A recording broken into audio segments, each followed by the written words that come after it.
Hey friends, welcome to All Together Allegorical. In this show we're just going to dig into the deeper meanings of fantasy and literature and media, books, movies, etc. This episode we're going to talk about Lord of the Rings and specifically the character of Faramir.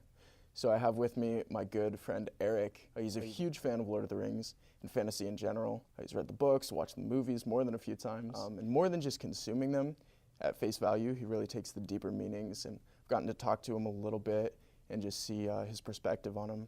And I think he has a lot of good things to say, so just wanted to sit down and talk to him about some of the intricacies of Faramir's character. So Eric, welcome. Thank you. Thank you for having me on the show. Yeah, absolutely. Do you just want to briefly tell who you are, kind of something about yourself, where you're from, what your passions are? Yeah. So I am from Nebraska, raised in the land of corn. So I've been in the Midwest my whole life, actually. I haven't really traveled at all, but I really want to travel. Amen. Yeah, absolutely. Yeah. So fantasy has been one of the things that I've just always loved. Okay. So Lord of the Rings and C.S. Lewis stuff was, huge. What kind of got you into Lord of the Rings? Well, it was really, my dad really loved it when he was younger, and so he was actually the one who, ended up basically sharing with all the boys, and we ended up, I have 3 brothers, and so we ate it up. It's great stuff. Absolutely. So he was the one who introduced us. We started with the books. It's kind of like we had to do this, almost like this trial where we had to do the books first before we could watch the movies. Okay. And so, yeah. Yeah, my So family did kind of the same thing. Yeah. They do with the book and movie combinations. Yeah. So, like, in that, do you prefer the books or the movies, or do you even have a preference? I really enjoy the books because they're a lot more descriptive, of course, because you just have more time to describe stuff. And there's a lot of events that it's just like you can't just cram all that in one movie. Yeah. I really appreciate the books for the amount of content they can give, but I think the movies did an incredible job at just capturing the essential pieces. It's one of the greatest, in my mind, book to movie adaptations. What would you say about, because a lot of people don't really like the books because of J.R.R.'s writing style. Yeah, he's very so descriptive. Slow and detailed, very descriptive. I've heard it said that he gives more details to afternoon tea than to a long battle scene. So what would you kind of say to that, to defend that? I think describing battles is good, but I feel like that's something even best left for the big screen. Describing a whole bunch of action, and maybe it was just that he didn't so much revel in that as much as the more artistic, softer things of life, which actually is a piece of Faramir's character, which is really interesting. Remember today, little brother. Today, life is good. All right, let's get into Faramir a little bit here. Yeah, he was born to Denethor II and Findulis. Denethor at the time was not, he was the steward, just a new steward. Just as he was born? Yeah, around that time, yeah. Okay. But the thing was, his mother, after about a year, she died. She passed away. And so he grew up basically without a mother. I think that's really foundational to his character because his whole personality is he's really like his mother's son instead of like his father's son, if that makes sense. He's really more, like I said earlier with Tolkien, he's really more in touch with the softer things, and he's more of a poet than a warrior in that sense. And so I think him losing his mother so early was really impactful for just, the trajectory of kind of his course. It's I think it really affected him deeply. And so the death of his mother caused Denethor to become even more kind of grim and distant from him instead of, sharing the grief with his sons. So Boromir, actually, let me say this. Boromir, he has an older brother. Faramir has an older brother, Boromir. And so he was the firstborn. It was 2 sons. So I think the interesting thing about Denethor, the father, is that he doesn't share the grief so much with Boromir and his son Faramir. He kind of turns inward, and he doesn't use that to it doesn't further him to love Faramir and Boromir more. It just causes him to grow more distant because he's bitter. And actually Faramir, it's one of the thoughts was on the lore was that Faramir caused her death. even though it wasn't an instant thing, it was like he caused her to continue to basically bleed or something. There's a lot of lore behind it, but so in that sense, Denethor could be bitter towards Faramir and blaming her, or blaming him for her death. So Okay. Do you think that's part of the reason why Denethor preferred Boromir? Yes, and also Boromir is definitely his father's son, so he's very much like his father in that he's a warrior and he's really bold and he's very, power-driven. He's power-driven more than beauty-driven, and I feel like Faramir's character is beauty-driven. And so Faramir's more like peaceful demeanor, Denethor perceived as weakness. Okay. And so, especially in a time, especially when the War for the Ring kind of starts and that whole, when Faramir is an adult, it really manifests itself because I think, Denethor is like, oh, he's weak because he doesn't want to fight. He doesn't like to fight. And so he turns to Boromir for most of his, most of the things he wants to do. Actually, there's a scene where it's just like kind of the aftermath of Osgiliath. So it's Faramir and Boromir had defended Osgiliath successfully. That's right. And they're celebrating together. And then they're, having a good time, and then Faramir sees Denethor out of the corner of his eye, and he's like, he's coming. And, he's here. And then Boromir is like, can he not give us a moment of peace? Wow. And so Boromir doesn't even want, even though he's the favored son, he doesn't even want his father to be there. Wow. And so his father comes and he's like, where is my son? And he's like, so, where is my victor? But it's all a show in that sense. But yeah, it's just like there's no real love. It's not real affection. In Denethor. Yeah. But there was this really interesting, just on the topic of love in Denethor, there's this really interesting thing that Gandalf says towards the end. He's like, Faramir, it's when Faramir's about to go charge out into Osgiliath on that suicide mission, basically. Yeah. And Gandalf says to him, basically, don't go. And he's like, he sees in Faramir that there's no way he's not going, that he has to go. And Gandalf says to him as he's leaving, he says, your father loves you, Faramir. He'll see it before the end. The end of Denethor, I mean, he's burning alive, but there is, even though there's no like vocal or very clear like recognition of love, I think when he's burning, right when he's about to run away, he looks at Faramir, and there's this look in his eyes that you never see in the movie. There's a look on his face. And I think it's love. And he realizes that, and it turns to agony, I mean, of course, because he's burning, but also, it's like he realizes all his life he's, shunned and hated his son. Yeah. And so I actually think, he's burning, of course, but I think the reason he runs, and he runs to basically, die, is he realizes he's made a big mistake. And he is a coward. Denethor is a coward, and he shows that throughout the entire movie. Yeah. And so when he realizes he's made a mistake, he runs. And I think he realizes that he loves Faramir, and he realizes the mistake he's made, and he runs from his mistake. I love that recognition at the end. Yeah. And it's almost like a shame. Just like watching it, and it's like, I mean, I guess it really is a shame. Like that's his character is so much of shame. Yeah. Just when he receives, or when he feels that love again, and then he just like has so much regret. Yeah. And you can really, really see it. And it kind of provokes you to like think of the areas you're not showing love. And it's like, am I going to wait until the end? To look and realize that, Yeah. I really do love, but it's almost like it's too late. Yeah. Yeah. I'm burning alive. And like, that's the power of allegory, is there's so many different messages that are hidden within that I think we, even like as the author doesn't even understand or even realize, but the beauty of allegory is it sprouts from your worldview. Yeah. And so his worldview is that, and so it's like he may not be particularly trying to tell that story in that way, but it's like it's a piece of who he is and what he believes, and therefore it's woven in to allegory. Absolutely. So I think there's a lot of things that Tolkien didn't intend that can be used as allegory. Yeah. I once heard a quote about art. and they said the value of art is the value that it holds for you.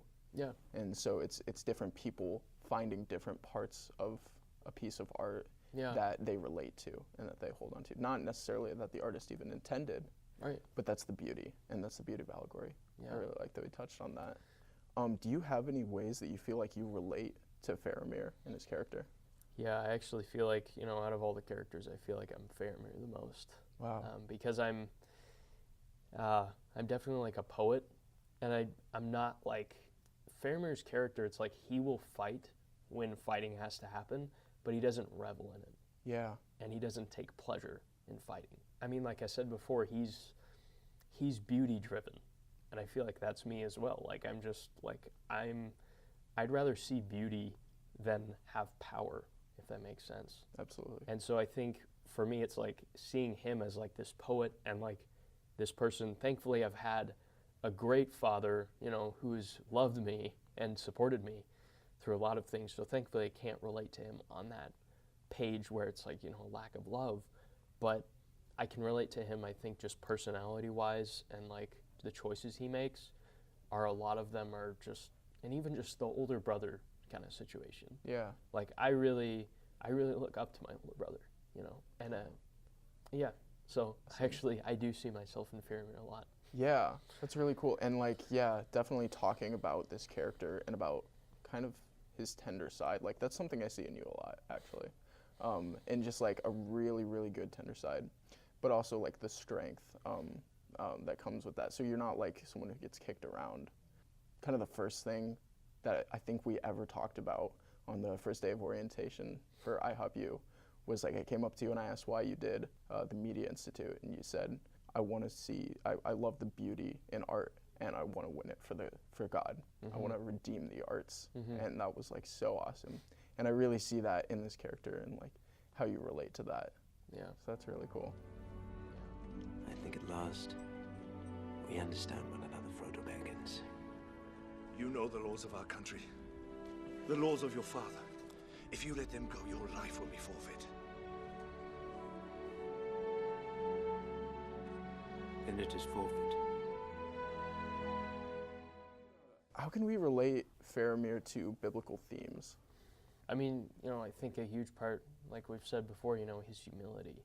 He's just willing to be a servant. The force he leads is the Rangers of Ithilien, and they're like a guerrilla kind of group. Okay. And so they're not like Faramir's company, which was more of like it was a group of like Gondorian like elite knights, I think, and it was just like.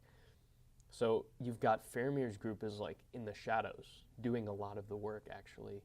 And he's doing a lot of like ambushes, to make sure the enemy keeps away.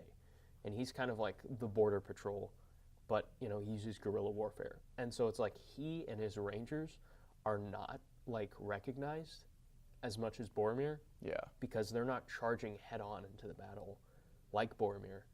And so I think just even his humility in that role, he doesn't desire to, like I said, he doesn't seek glory in war. Yeah. He just wants to defend his home. And, I think the guerrilla warfare is more effective than just charging out, in order to defend the home. Right. Like, because if you charge out, I mean, there's all sorts of just strategy there'd be a better way to do it. But, I think Faramir is just, he's very humble. Yeah. And that's a huge, biblical theme for him. There is no warmth left in the sun. It grows so cold. It's just the damp of the first spring rain.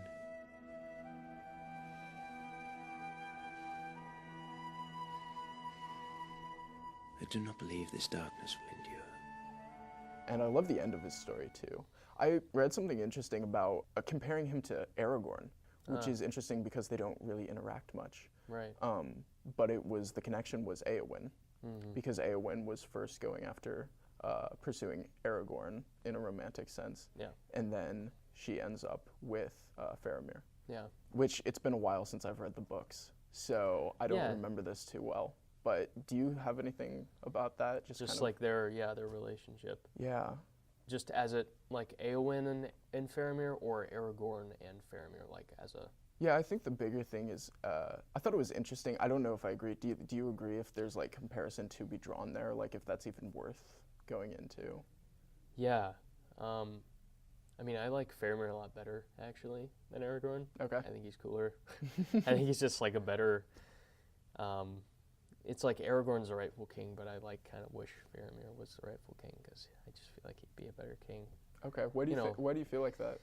He just carries himself with such humility and a servant heart, and, like, he's after beauty. Yeah. And he's after, when he protects his people, it's not so much, like, out of pride. Boromir did that a lot, and that's not a bad thing, but it was because he loved his people that he wants to protect them. And I think Boromir also loved his people, but a good contrast would be Denethor, who really, he was so obsessed with his, I mean, even at the end, where he's like, I want to burn like the heathen kings of old. He wants to be like his fathers, and he wants the old glory of Gondor to be restored. Yeah. And I think that's valid, but he doesn't care about his people. He cares more about power and about flaunting it and, like, yes, the glory of Gondor, you know, like, instead of realizing the people. That's the glory of Gondor, is the people, not in the symbols and the white tree and, like, we are so, you know, noble and we are, you know. Yeah. We recently watched Thor Ragnarok. Yeah. And right after it, that was like, it was a funny movie and all that. But the thing that stuck out to us was the Asgard is not a place, it's a people. Yeah, yeah. And so that really relates to that. It's just like, that's the glory is in the people. Yeah. Not in the location or the the traditions and so what about Faramir and Éowyn? I just really wish I knew more was said about their love. Okay. But I think, like you were saying, there is something to be said for the Faramir and Aragorn comparison, because I think, I don't know, Aragorn is also very humble, which I'm now realizing, and maybe there is a lot more connection than I thought originally. She sees a piece, I'll say it this way, she sees a piece of Faramir and Aragorn that she likes. Okay. And I think Faramir is, like, who she would love. He's the completion. Yeah, like, he's he the has completion. more of Like, that. and I mean, I even see that. Like, there's like people, you know, like girls I know that I'm like, that's an awesome quality, and, like, I would want that in, like, my wife, you know. But it's almost like those girls have kind of come and gone, and so it's like I'm seeing different pieces of, like, wow, like, that's awesome, and, like, I would love to have that, you know, in my wife, for her to have that quality or that characteristic. But it's like, you know, they've gone. Yeah. It's just like, you know, you never know. I might meet him again, but it's like there's several different girls. Yeah. You know, and so it's like she saw a piece of who she loved in Aragorn. And later, you know, basically it's worked out that, that love wasn't meant to be and it's not supposed to be. Right. But I think on Faramir's side, he sees beauty in Éowyn, but it's a beauty and strength. Yeah. And I find that really interesting because he, in that sense, he loved his brother for his strength in a lot of ways, and in his leadership. And Éowyn is like she's just a really strong, like, character. She's a warrior, you know, she's a shield maiden, and she's like, you know, she fights. But there is, there's an element of, I don't know, there's just like, there's a beauty and strength, and I think he sees that beauty. And as someone who, you know, loves beauty and is driven by beauty, he's like, he sees her, you know, as a warrior, and it's almost like a compatibility kind of match. You know, it's like he's a little more, like, not quite as, like, strong-willed, I guess. I mean, I don't know how to say that fully, but it's like, I don't know, I think he falls in love with her because of her strength, and also she has lost many people. She's lost a lot of people that she loved. Yeah. And so I think that's also, you know, a way they connect. But yeah, I really wish there was more on their love story, because I feel like it's, you know, like, those are my two favorite characters. Okay. And so it's like, I would really like to see more about them, but, you know, for whatever reason, it was just kind of not talked about a whole lot. Captain Faramir. You've shown your quality, sir. The very highest. I think people often, myself included, I just watch things like this and don't really try to dig into anything deeper and just kind of let it wash over me. Yeah, yeah. And just experience it, but not really let it provoke me to thought. I mean, like these, I think Lord of the Rings has sold around 150 million copies, The Hobbit around 100 million. Yeah. So it's, I mean, a lot of people are consuming this, but I want to provoke people to really think about it and to go deep and to have these kind of conversations. I mean, we've been talking for almost an hour just about one character, really. You can really do this with a lot of things. So Yeah. No, awesome. I think Allegory especially. Yeah, I think the beauty of Allegory, like you were saying, you like to just let it wash over you, and I think that's what I do too, because I like beauty. And Yeah. so before I think about it deeply, I just want to have one watch kind of where I just see it, and then I like to watch it again, you know, a second time, and then start to pick out those things. definitely. And I think the beauty in Allegory is in the depth Yeah, of it. And so, yeah, I agree with you. It would be wise and beneficial to search out kind of the deep truths behind, Allegory, yeah. like Lord of the Rings. And I 'Cause think there's that's so one of much the there. reasons that the movies have lasted so long and have held up. Yeah. And that people watch them over and over again. Yeah. Is there's so much to them. Mhm. So, awesome. Well, thanks for coming on. Yeah, It thanks was for a having lot of me. fun. Yeah, this is yeah. like, honestly, this is like just our conversations at lunch, Yeah. but we just recorded this one. Yeah, no, I So- agree. It felt really, it was really good. Awesome. So Eric is a writer, an artist, and a filmmaker. Where can people find you? Well, actually, I have a website now. I haven't posted much, but I do have a couple things, a couple blogs. I'm working on my second blog post, but it's Eric the Marker at WordPress.com WordPress. or .wordpress.com. It's not an email. Awesome. Yeah. But anyway, yeah, that's where you can find some of my stuff. I'm working on a second blog that's going to be about world building, actually, because I want to start writing my own fictional series, and so Bless yeah. that. Bless that. Awesome. Yeah. Well, I'll link to that awesome. below. And yeah, let's do this again sometime. Yeah, absolutely. Awesome. Yeah, keep this going. Bye, friends. Bye, guys.